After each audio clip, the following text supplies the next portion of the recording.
একেবারে দেশ জুড়ে চলছে গণতন্ত্রের উৎসব, যাকে বলা হয় নির্বাচন। এবং এই নির্বাচনে বিভিন্ন মানুষ, বিভিন্ন রাজনৈতিক দলগুলো তুঙ্গে। তার মধ্যেও দেখা যায় বিভিন্ন চর্চার মধ্যে ভোট আসে, ভোট যায়, নেতা আসে, নেতা যায়, মন্ত্রী আসে, মন্ত্রী যায়। তেমনটাই সেই সাধারণ মানুষের যেটা রায়, তা আজকে আমরা এখানে জানবো এই চা চর্চার অনুষ্ঠানে। তেমনটাই আজকে আমরা চলে এসেছি রানীগঞ্জের শিশুবাগানের নান্না চা দোকানের, একটা সুপরিচিত নামে যে দোকান পরিচিত। এমনটাই দেখতে পাওয়া যাচ্ছেন। এই যে আমার ডান পাশে কিছু মানুষ আছে যারা সাধারণ মানুষ, এই রাজনীতি নিয়ে, সরকার গঠনের নিয়ে একে অপরকে কি পরামর্শ দিচ্ছে, কি আলোচনা করছে এই চা চর্চায়, তেমনটাই আমরা এখানে একজনের সঙ্গে কথা বলবো। স্যার, কি নাম আপনার? আমার নাম অরুণ ভাটিয়া আছে। বলছি স্যার, সাধারণ মানুষ হওয়ার জন্য যে এই যে নির্বাচন, এই নির্বাচনের মধ্যে যে দেখা যায় বিভিন্ন ক্ষেত্রে মানুষদেরকে, ভোটারদেরকে অনেক ক্ষেত্রে যেটা হয় বাধার সম্মুখীন হতে হয়, তো কি বলবেন এই নির্বাচন? দেখুন, নির্বাচন আমাদের রাইট আছে, আর যদি এইটা আমাদেরকে দেয়া হয় তো আমরা গর্ব ফিল করি। আমি এইটাই সবাইকে রিকোয়েস্ট করব, 13 তারিখ মেতে বাড়ি থেকে বেরোন, নির্বাচনে হিস্সা নেন আর নিজের রাইটটা ইউজ করুন। যে রাইট ক্যান্ডিডেট আছে ওকে ভোট দিয়ে বিজয় বানায়, তাকে রানীগঞ্জ এবং আশপাশ এরিয়া ডেভেলপমেন্ট হতে পারে। আমি এটাই বলবো। আর দেখুন, প্রবলেম তো আছেই, জাম জুলুস লাগবেই, ওরা মিছিল করবে তো একটু প্রবলেম হবে। এইটা একটু লাইফ, পার্ট অফ লাইফ হয়ে গেছে, তো এই জন্য কোনো অসুবিধা নেই। কিন্তু এইটাই আমি রিকোয়েস্ট করব, সব 13 তারিখ বাড়ি থেকে বেরোন আর ভোট জরুর দেন। আচ্ছা, একটা কথা, সরকার হিসেবে কাকে দেখতে চান? দেখুন, আমরা ওকেই দেখতে চাই যে আমাদের রানীগঞ্জ জন্য ভালোবাসে, রানীগঞ্জ জন্য যে ডেভেলপ করবে, আমরা ওদের জন্য দাঁড়িয়ে আছি। আমি কোনো পার্টির সঙ্গে নেই, আমি নন পলিটিক্যাল পারসন, কিন্তু আমি রানীগঞ্জ ডেভেলপমেন্ট জন্য আছি। যে আমাদের জন্য কাজ করবে, আমি ওদের জন্য আছি।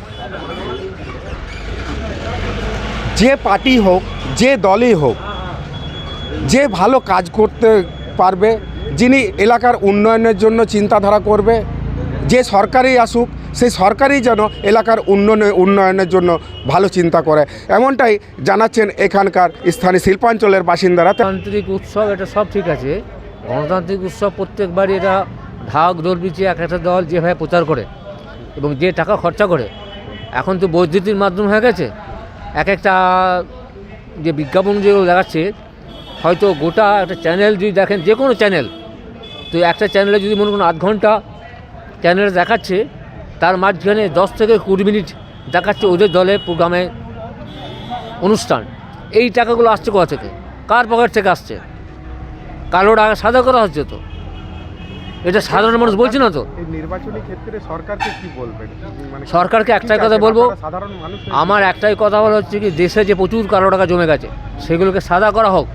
সাধারণ দুস্থ মানুষ যারা পথে ভিক্ষা করছে, ঘুরছে ফিরছে, তারা যাতে এই খাবারগুলো পায়, সুস্থ সবল থাকে, কিশোর কিশোরী সুস্থ সবল থাকে, সেই জিনিসটা দেখা, এবং তারা পড়াশোনার উপযুক্ত সুযোগ পায়, পড়াশোনার শেষে যারা চাকরি পায়। প্রাইভেট কোম্পানি নয়, সরকারি কোম্পানিতে। প্রাইভেট কোম্পানিতে বহু হয়েছে, তার বিনিময়ে তারা কতক্ষণ জব করে, তারা 12 ঘন্টা 14 ঘন্টা করে জব করে। এলাকার উন্নয়নের জন্য সরকারের কাছে কি আবেদন?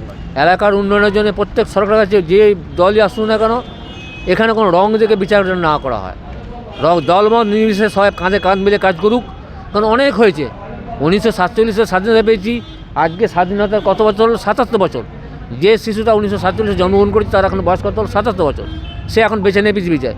দেশের কী উন্নতি দেখলো? হ্যাঁ, মানছি, কম্পিউটার এসে অনেক কিছু এসছে, কিন্তু সত্যি কি আমাদের উন্নতি হয়েছে? এমনও গ্রাম আছে প্রত্যন্ত জায়গায় যেখানে হয়তো সেখানে আলো পৌঁছায়নি।